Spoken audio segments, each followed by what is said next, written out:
Drawing room में सोफे पर बैठ पत्रिका पढ़ रही स्मिता का ध्यान डोरबेल बजने से टूटा। दरवाजा खोलने पर स्मिता को बेटे यश का उड़ा चेहरा देख धक्का लगा।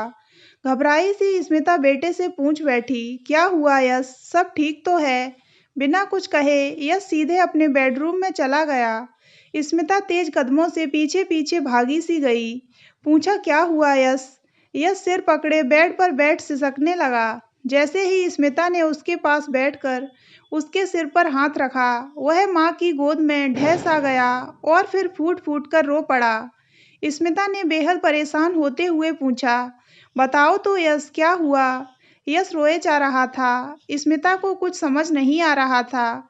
उसका 25 साल का बेटा आज तक ऐसे नहीं रोया था।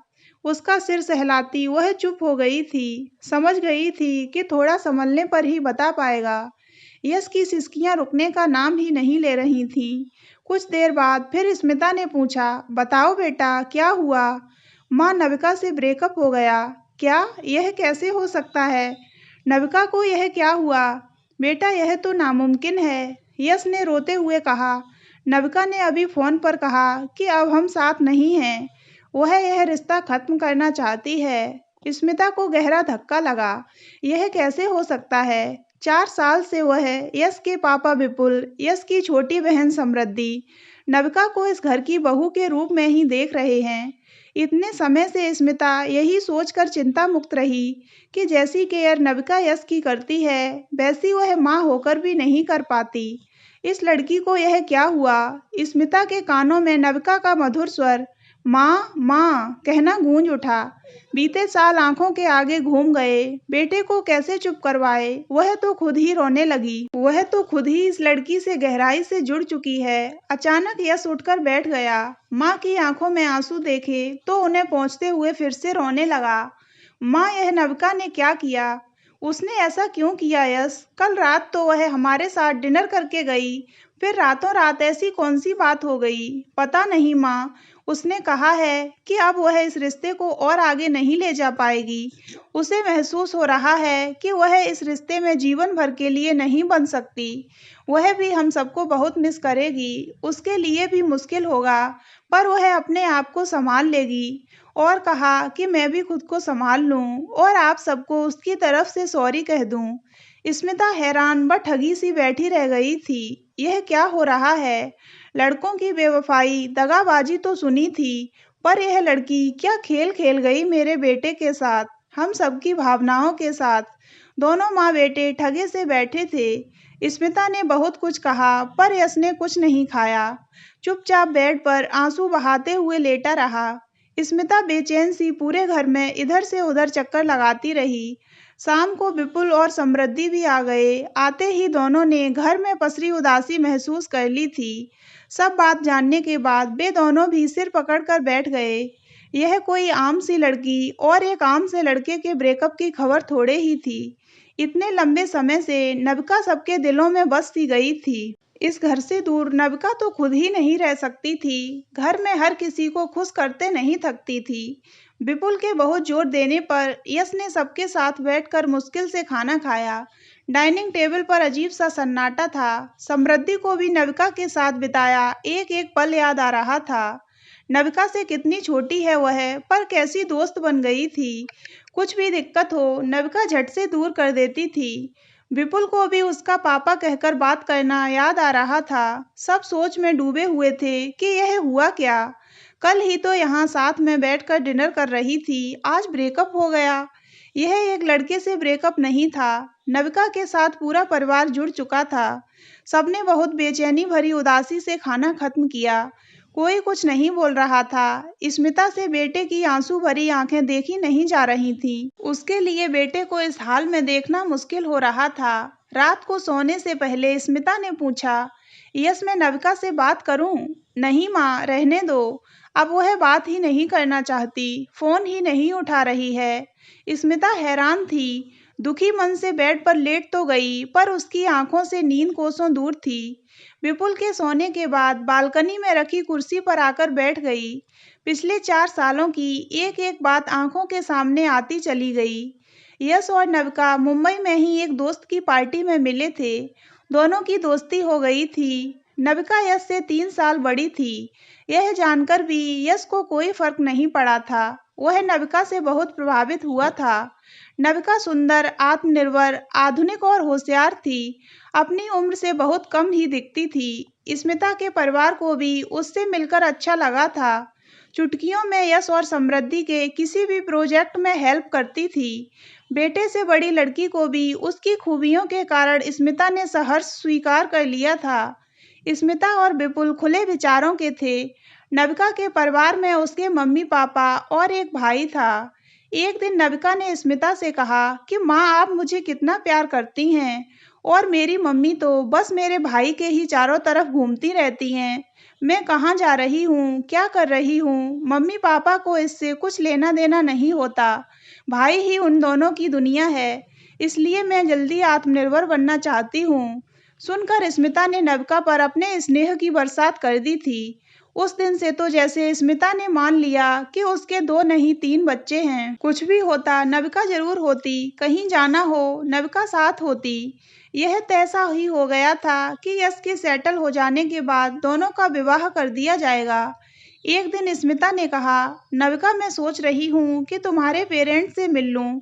इस पर नविका बोली, रहने दो माँ, अभी नहीं। मेरे परिवार वाले बहुत रूढ़वादी हैं, जल्दी नहीं मानेंगे। मुझे लगता है कि अभी रुकना चाहिए। यश तो आंखें बंद कर नविका की हर बात में हाँ में हाँ ऐसे मिलाता था कि कई बार स्मिता हंसकर कह उठती थी, विपुल यह तो पक्का जोरू का गुलाम निकलेगा। विपुल भी हंसकर कहते थे, परंपरा निभाएगा, बाप की तरह बेटा भी जोरू का गुलाम बनेगा। कई बार स्मिता तो यह सोचकर सचमुच मन ही मन गंभीर हो उठती थी कि यह सचमुच नविका के खिलाफ एक शब्द नहीं सुन सकता। अपनी हर चीज के लिए उस पर निर्भर रहता है।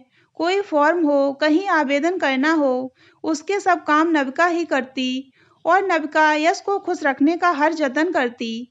उसे मुंबई में ही अच्छी जॉब मिल गई थी। जॉब के साथ साथ वह घर के हर सदस्य की हर काम में हमेशा हेल्प करती। स्मिता मन ही मन हैरान होती कि यह कैसी लड़की है, इतना कौन करता है। किसी को कोई भी जरूरत हो नविका हाजिर, और उसका खुश मिजाज स्वभाव भी लाजवाब था, जिसके कारण स्मिता का उससे रोज मिलने पर भी मन नहीं भरता था। जितनी देर घर में रहती हंसती ही रहती। स्मिता नविका को याद कर रो पड़ी। रात के 2 बजे बालकनी में बैठकर वह नविका को याद कर रो रही थी। स्मिता का बार बार नविका को फोन कर पूछने का मन हो रहा था कि यह क्या किया तुमने।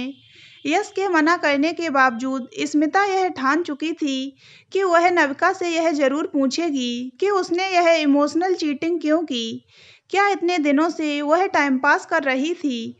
अचानक बिना कारण बताए कोई लड़की ब्रेकअप की घोषणा कर देती है, वह भी यश जैसे नर्म दिल स्वभाव वाले लड़के के साथ, जो नविका को खुश देखकर ही खुश रहता था। इतने में ही अपने कंधे पर हाथ का स्पर्श महसूस हुआ तो स्मिता चौंकी। यश था, उसकी गोद में सिर रखकर जमीन पर ही बैठ गया। दोनों चुप रहे, दोनों की आंखों से आंसू बहते रहे। फिर विपुल भी उठकर आ गए। दोनों को प्यार से उठाते हुए गंभीर स्वर में कहा, जो हो गया सो हो गया। अब यही सोचकर तुम लोग परेशान मत हो, आराम करो, कल बात करेंगे। अगले दिन भी घर में सन्नाटा पसरा रहा। यश चुपचाप सुबह कॉलेज चला गया। स्मिता ने उससे दिन में 2-3 बार बात की। पूछा, नविका से बात हुई? नहीं मम्मी, वह फोन नहीं उठा रही है। उदासी भरी हैरानी में स्मिता ने भी दिन बिताया। वह बार बार अपना फोन चेक कर रही थी। इतने सालों में आज पहली बार न नविका का कोई मैसेज था, न ही मिस्ड कॉल। स्मिता को तो स्वयं ही नविका के टच में रहने की इतनी आदत थी। फिर यश को कैसा लग रहा होगा, यह सोचकर ही उसका मन उदास हो जाता था। 3 दिन बीत गए, नविका ने किसी से संपर्क नहीं किया।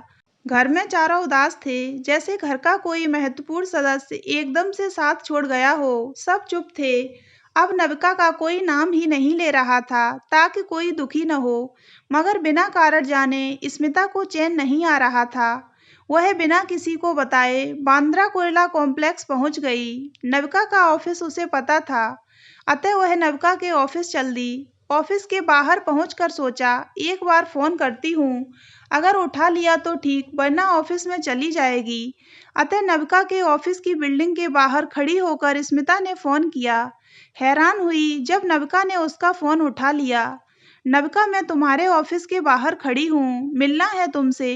अरे माँ, आप यहाँ, मैं अभी आती हूँ। नविका दूर से भागी सी आती दिखी तो स्मिता की आंखें उसे इतने दिनों बाद देख भीग सी गईं। वह सचमुच नविका को प्यार करने लगी थी, उसे बहू के रूप में स्वीकार कर चुकी थी, उस पर अथाह स्नेह लुटाया था। फिर यह लड़की अचानक गैर क्यों हो गई? नविका आते ही उसके गले लग गई। दोनों रोड पर यूं ही बिना कुछ कहे कुछ पल खड़ी रहीं। फिर नविका ने कहा, आइए माँ, कॉफी हाउस चलते हैं। नविका स्मिता का हाथ पकड़े चल रही थी। स्मिता का दिल भर आया। यह हाथ साथ छूट गया है। दोनों जब एक कॉर्नर की टेबल पर बैठ गईं, तो नविका ने गंभीर स्वर में पूछा, माँ आप कैसी हैं? स्मिता ने बिना किसी भूमिका के कहा, तुमने ऐसा क्यों किया? मैं जानने आई हूँ। नविका ने गहरी सांस लेते हुए कहा, माँ मैं थकने लगी थी। क्यों? किस बात से? हम लोगों के प्यार में कहाँ कमी देखी तुमने? इतने साल हमसे जुड़ी रही और अचानक बिना कारण बताए यह सब किया जाता है। यह पूरे परिवार के साथ इमोशनल चीटिंग नहीं है। स्मिता के स्वर में नाराजगी घुल आई। नहीं माँ, आप लोगों के प्यार में तो कोई कमी नहीं थी, पर मैं अपने ही झूठ से थकने लगी थी। मैंने आप लोगों से झूठ बोला था। मैं यश से 3 नहीं 7 साल बड़ी हूँ। स्मिता बुरी तरह चौंकी। क्या? हाँ, मैं तलाकशुदा भी हूँ, इसलिए मैंने आपको कभी अपनी फैमिली से मिलने नहीं दिया। मैं जानती थी आप लोग यह सुनकर मुझसे दूर हो जाएंगे। मैं इतनी लविंग फैमिली खोना नहीं चाहती थी, इसलिए झूठ बोलती थी। शादी कहाँ हुई थी? तलाक क्यों हुआ था? यहीं मुंबई में ही। मैंने घर से भागकर शादी की थी। मेरे पेरेंट्स आज तक मुझसे नाराज हैं और फिर मेरी उससे नहीं बनी तो तलाक हो गया। मैं मम्मी पापा के पास वापस आ गई। उन्होंने मुझे कभी माफ नहीं किया। मैंने आगे पढ़ाई की। आज मैं अच्छी जॉब पर हूँ। फिर यश मिल गया तो अच्छा लगा। मैंने अपना सब सच छिपा लिया। यश अच्छा लड़का है, मुझसे काफी छोटा है, पर उसके साथ रहने पर उसकी उम्र के हिसाब से मुझे कई दिक्कतें होती हैं। उसकी उम्र से मैच करने में अपने आप पर काफी मेहनत करनी पड़ती है। आजकल मानसिक रूप से थकने लगी हूँ। यश कभी अपनी दूसरी दोस्तों के साथ बात भी करता है तो मैं असुरक्षित महसूस करती हूँ। मैंने बहुत सोचा माँ, उम्र के अंतर के कारण मैं शायद यह असुरक्षा हमेशा महसूस करूँगी। मैंने भी दुनिया देखी है माँ। बहुत सोचने के बाद मुझे यही लगा कि अब मुझे आप लोगों की ज़िंदगी से दूर हो जाना चाहिए। मैं वैसे भी अपनी शर्तों पर अपने हिसाब से जीना चाहती हूँ। आत्मनिर्भर हूँ। आप लोगों से जुड़कर समाज का कोई ताना, व्यंग भविष्य में मैं सुनना पसंद नहीं करूँगी। मैंने बहुत मेहनत की है, अभी और ऊंचाइयों पर जाऊंगी। आप लोग हमेशा याद आएंगे। लाइफ ऐसी ही है, चलती रहती है। आप ठीक समझें तो घर में सबको बता देना, सब आपके ऊपर है। और हम कोई सेलिब्रिटी तो हैं नहीं, जिन्हें इस तरह का कदम उठाने पर समाज का कोई डर नहीं होता। हम तो आम लोग हैं। मुझे या आप लोगों को रोज-रोज के ताने उलाहने पसंद नहीं आएंगे। यश में अभी बहुत बचपना है। यह भी हो सकता है कि समाज से पहले वही खुद बात-बात में मेरा मजाक उड़ाने लगे। मुझे बहुत सारी बातें सोचकर आप सबसे दूर होना ही सही लग रहा है।